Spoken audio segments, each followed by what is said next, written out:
Bayangkan, modal beberapa juta aja, kalian udah punya 1% kepemilikan dari sebuah villa mewah di Bali. Kalian udah tahu cara riset crypto project, tapi sekarang ada tren baru, namanya tokenisasi. Katanya sih bisa mengubah cara kita mengakses dan memiliki aset. Tapi ingat yang udah kita pelajari sebelumnya, jangan langsung termakan klaim tokenisasi. Tokenisasi adalah proses merepresentasikan aset, baik fisik maupun digital, ke dalam bentuk token di blockchain. Setiap token memuat informasi jelas tentang aset dan siapa pemiliknya. Semuanya transparan dan tidak bisa dimanipulasi. Misalnya, sertifikat rumah bisa diwakili oleh token di blockchain. Atau, desain suatu karakter bisa dibuat jadi token yang mencatat siapa original owner-nya dan creator-nya. Benefit lainnya adalah akses ke likuiditas global dan dapat diperjualbelikan kapan aja. Tokenisasi ini memunculkan konsep yang namanya fractional ownership, di mana kepemilikan aset bisa dibagi jadi bagian-bagian kecil sehingga mudah diakses dan terjangkau. Anggap aja kayak patungan untuk membeli aset yang mahal. Sebenarnya, kalian mungkin juga udah pernah nih berinteraksi dengan aset yang ditokenisasi.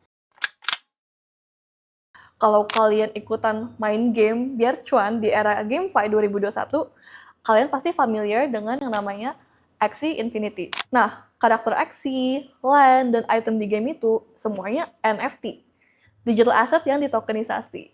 Atau mungkin kalian tahu karya Gozali, atau profile picture seperti CryptoPunks, itu juga tokenisasi karya digital yang disebut NFT. NFT atau non-fungible token adalah tokenisasi untuk aset yang unik dan tidak bisa digantikan. Berbeda dengan token biasa yang fungible, yang bisa saling ditukar sama token sejenis dan nilainya sama aja. Misalnya, ada yang pinjam 10 USDT, yang minjem kan tinggal balikin aja 10 USDT. Nilainya setara dan nggak ada yang istimewa di setiap tokennya. Terus, apakah NFT cuma untuk karya seni digital dan game asset? Nope. Inovasi NFT juga mengarah ke real utility seperti sertifikat, tiket, domain name, bahkan membership untuk exclusive communities. Yang perlu dipahami, membeli NFT bukan berarti kalian memiliki gambar atau filenya secara eksklusif, tapi kalian memiliki token unik yang terhubung ke aset tersebut, sehingga kalian tuh bisa mendapatkan benefit eksklusif dari kepemilikan tersebut, entah di game atau di komunitas. So, is tokenization all about NFT? Gak juga. Tokenisasi bisa dalam bentuk fungible token dan banyak diterapkan untuk RWA seperti Xtox, tokenisasi saham US, atau tokenisasi surat utang di Centrifuge. Dan yang paling sering kita gunakan, stablecoin.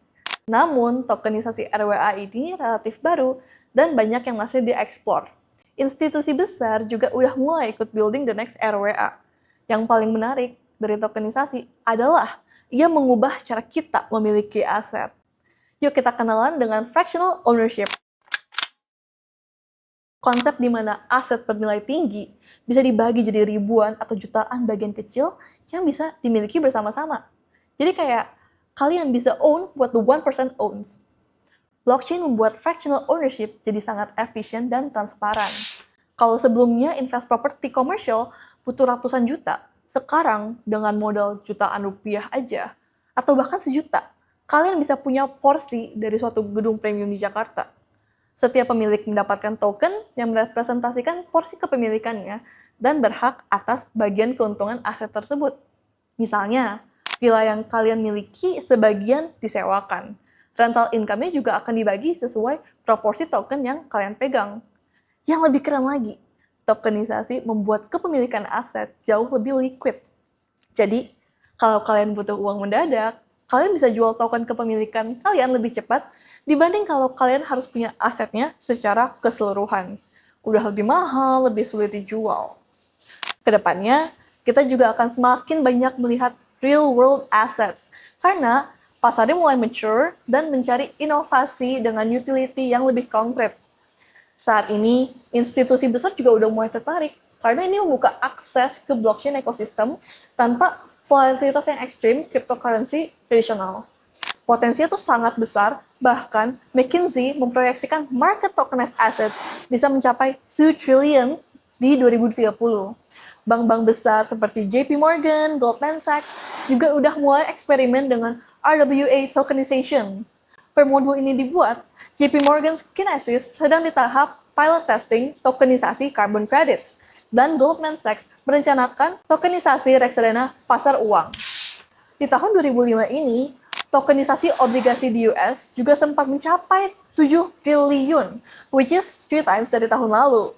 Regulasi juga udah mulai jelas, terutama untuk penggunaan stablecoin dan securities tokenization di negara-negara yang open to blockchain adoption seperti US, Singapura, dan Hong Kong.